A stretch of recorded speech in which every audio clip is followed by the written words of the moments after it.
Hello guys! Magluluto ako ng sabadong ulam. Alam niyo kung anong sabadong ulam kasi hindi tayo magluluto dito sa Kalan, kundi doon tayo sa Kalandi Dutong or Kalandi Kahoy. So, niready ko na yung kawali. Yun. Tapos, isasalang ko na doon sa aking apoy sa labas kasi ready na yun. So, let's go! Nakapagsalang na ako dito ng kawali na may mantika. So, yung apoy, syempre. At yung gagamitin ko ay nakatimpla na siya ng adobo, sibuyas, kamatis. Ngayon naman, isasalang ko na yung sibuyas. Maraming sibuyas to. Sobrang marami.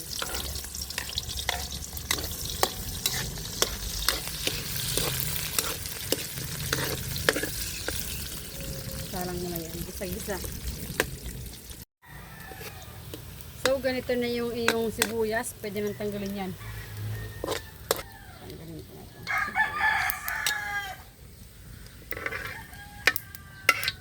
Tanggalin mo. Tingnan mo naman yung apoy. Papunta sa akin. Dali lang, mainit masyado.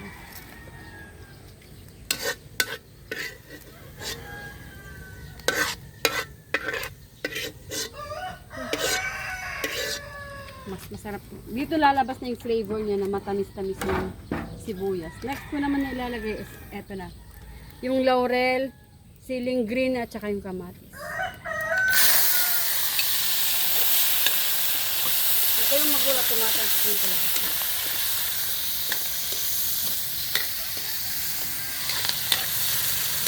Sagisa lang din ito. Tapos hanggang sa medyo maluto-luto na yung kamatis. Medyo hot cook na yung sili. Ayan, medyo pito-pito na siya. Tatanggalin ko na to. Tapos, titira ko lang yung kamatis. Bango. Tapos, gagamit din ako ng curry leaves, black cardamom, tapos green cardamom, tapos yung cloves to cloves. Ayan, ang aking gagamitin dito. Tapos, okay na yung kamatis. Ilalagay ko na itong lahat. Lang. Tapos halo-halo lang doon. Guys, kung nandito kayo, mabango siya. Bukod sa usok. Pero mabango talaga ito yan. This time, medyo nainit na yung ating mga nilaglag na mga ingredients. Dadagdag ko na yung aking manok.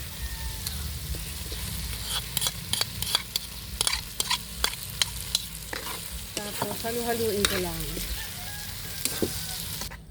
Medyo humupa na sila. So, ito ang ilalagay ko. Madras curry powder. Isang kutsara. So, yan. Isang kutsara. Dagdag.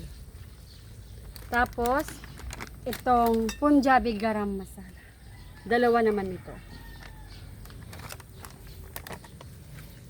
Bango. 1.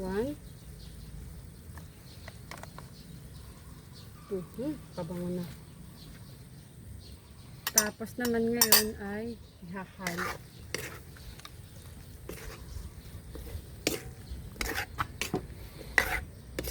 Tapos sipan ko na to ngayon. Pero bagong lahat, bago magdagdag ng apoy, lalagay ko na yung tubig. Okay. Tapos papakuluin ko na to. It's time. Ano? Kukunin ko na yung manok. Tapos, ilalagay ko na dito.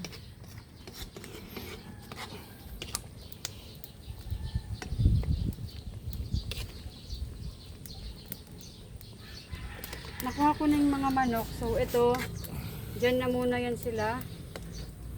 Tapos, asikasuhin ko na muna yung bigas. Unyaban kaya pa yung bigas. Hugasan ko muna yung bigas. Takip. And wait. Ito na yung kanin. Ayan o. Hindi to normal na magsasalang ka lang ng kanin ha. Mas ano pa, parang naglalaga ka ng bigas. Yan ang pagkakasalang. So marami siyang tubig.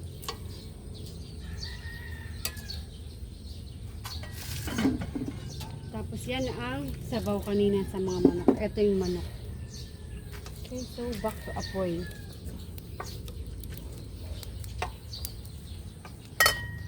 Uy, sakto. So, i-drain ko na muna to tapos sasalang ko na ulit ng pasibag.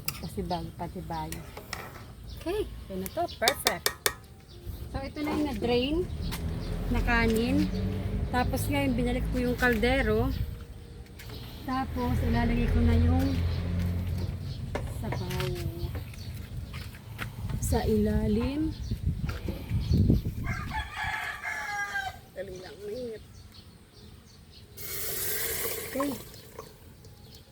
Kasama niyan yung kamote at saka yung patatas. Asinin. Okay. So, konting asin pa. Nasa pulso na yung asin. Tapos, medyo ihahalo ko lang para malagay ng maganda yung asin. Tapos, lagay ko na yung kamote at saka yung patatas. So, sa ilalim sila. Ayan. Okay. Tapos ito yung hahalu-haluin mo na. Tapos ilalagay mo na yung kanin. So, lagay ko na yung kanin.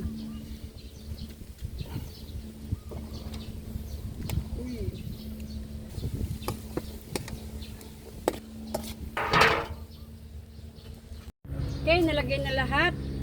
Tatapos ko na yung sili, tsaka yung kanina na sibuyas. Fried sibuyas. So, lagay mo na lang yun. Padurot na yun eh. Pag this time, takpan. Okay. Wow! Kabango. It's time para ilipat na lang yung lagyan.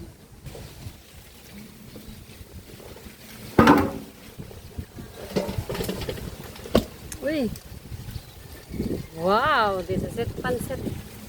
Nice! At eto na yung finished product. O, diba? Biryani. So, eto na yung aking homemade biryani na niluto sa kalandig kahoy. Let's tikim.